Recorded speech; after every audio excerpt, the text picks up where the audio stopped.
काल मी त्या गौतम अदानीचं प्रकरण काढलं, काय मिरच्या झोंबल्या.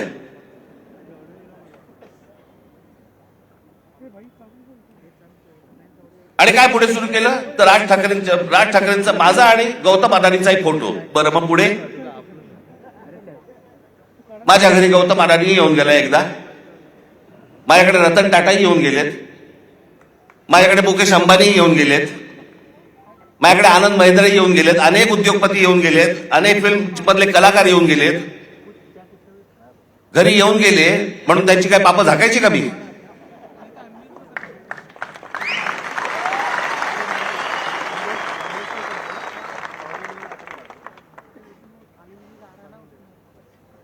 मी काल जे तुम्हाला दाखवलं हे इतकं भयानक आहे, इतकं भीषण आहे.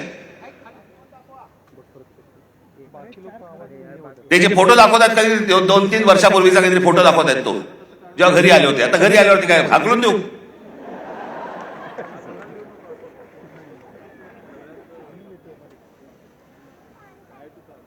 ज्या वेळेला या महाराष्ट्रावरती संकट येईल, ज्या वेळेला या मुंबई ठाणा आमच्या शहरांवरती संकट येईल, राज ठाकरे दोस्ती बिस्ती बघणार नाही कुठे.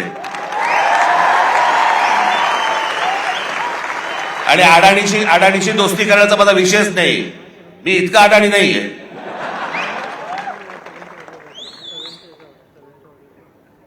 पण ते काल जे मी तुम्हाला दाखवलं त्याचं गांभीर्य नीट समजून घ्या.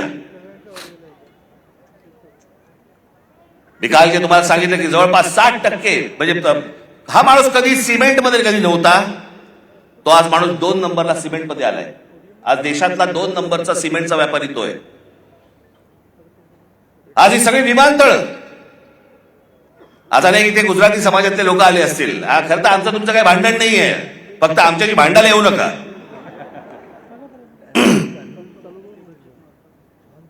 हे जे डाव रस्ता आहेत याच्या विरोधात खरं तर इथला गुजराती समाजाने उभं राहिलं पाहिजे त्यांच्या विरोधात.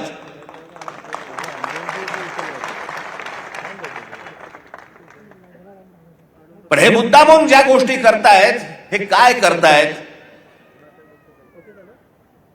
हा आत्ताचा जवळपास त्यांचे काहीतरी 6 का 7 का 8 काहीतरी विमानतळं या देशातली त्याला दिलेली आहेत. विमानतळं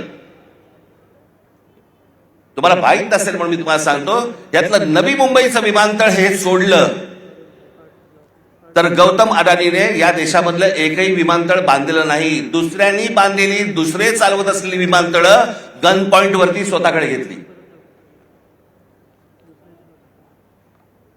बांधलेलं फक्त एकमेव पोर्ट गुजरात मधलं फक्त मुंद्रा पोर्ट. बाकी देशभरामधली जेवढी पोर्ट्स आहेत ही सगळी दुसऱ्यांची होती. गन पॉइंट वरती सांगितलं की मला पाहिजे.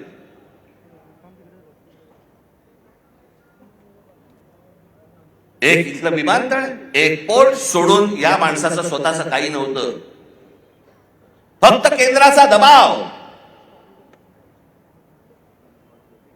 नरेंद्र मोदींचं नाव, या एका गोष्टीवरती हा माणूस अख्ख्या देशभर पसरत गेला आहे.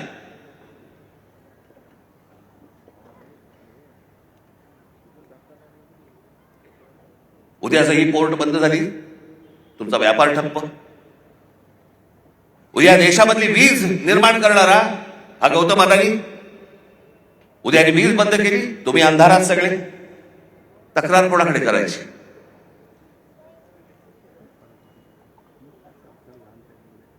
आत्ता 1-2 महिन्यापूर्वीची गोष्ट असेल, महिन्याभरापूर्वीची गोष्ट असेल. तुम्ही जर विसरला नसाल तर तुम्हाला आठवण करून देतो, पण विसरला नसाल कदाचित, हा देश पण विसरला नसेल. इंडिगोच्या विमानामध्ये स्ट्राईक झाला, आता कळलं तुम्हाला? होता ना आता इंडिगोची विमान बंद होती. या इंडिगोच्या मालकाला या एव्हिएशन मधली म्हणजे हवाई वाहतुकीमधली 65% हवाई वाहतूक, या देशाची 65% हवाई वाहतूक ही इंडिगोकडे दिलेली आहे. त्यांनी स्ट्राईक केला, त्यांनी बंद केलं, कारण काही नाही दिली. आणि एके दिवशी त्या इंडिगोच्या मालकाने ही सगळी विमानं बंद केल्यावरती अख्खा देश ठप्प झाला.